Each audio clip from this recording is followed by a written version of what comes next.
কালিয়াগঞ্জ পৌর Vivekananda bus stand আজ থেকে বিজেপি নিজেদের দখলে নিল। দুপুরের পর থেকে যখন রাজ্য জুড়ে বিজেপির জয় শুরু হয়, সেই সময় বিজেপির যাত্রীবাহী শ্রমিক সংগঠনের কর্মীরা তৃণমূল পতাকা নামিয়ে বাস স্ট্যান্ডে বিজেপির পতাকা উড়িয়ে নিজেদের দখল নিল এবং বিজয় উল্লাসে মেতে ওঠে শ্রমিকরা। কালিয়াগঞ্জ থেকে অনুপ জয়সওয়ালের রিপোর্ট, বিগ নিউজ বাংলা। আপনার নাম? আমার নাম ঝন্টু কুণ্ডু। দেখা যাচ্ছে কালিয়াগঞ্জ বাস স্ট্যান্ডে দেখা যাচ্ছে যে এখানে বিজেপির পতাকা উঠছে, বিষয়টা যদি বলেন, মানে হঠাৎ করে কেন বিজেপির পতাকা এখানে?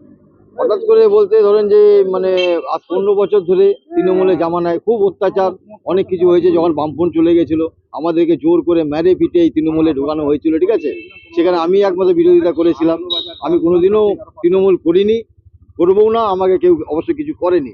তবে এখানে দিনের পর দিন যে অত্যাচারগুলো হতো, ঠিক আছে, এখানে মেনে নেওয়ার মতন না।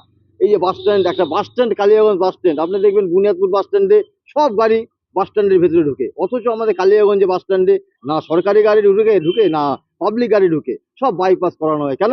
ওই বাইপাস দিয়ে করালে পারি পকেটের মধ্যে এক গাদা টাকা নিয়ে পকেটে ঢুকে যায় চুঙ্গি, ঠিক আছে।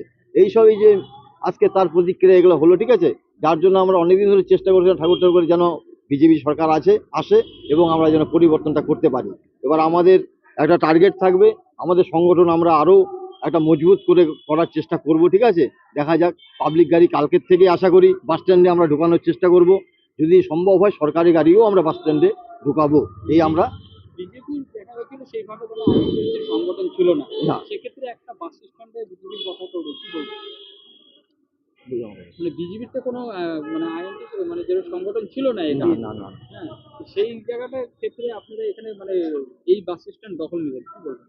বলবো মানে আমাদের যে যারা ভেতরে ভেতরে অনেকেই বিজেপি করতো, ঠিক আছে, তৃণমূলকে ভালোবাসতো না, এরকম অনেক আমাদের শ্রমিক ছিল যারা মনে প্রাণে বিজেপিকে ভালোবাসতো, কিন্তু প্রকাশ করতে পারতো না তাদের গুন্ডাগিরি বদমাশি ভয়ের জন্য, ঠিক আছে। এই জিনিসটা আমরা বুকে পাথর চাপা দিয়ে আমরা ডিউটি করতাম।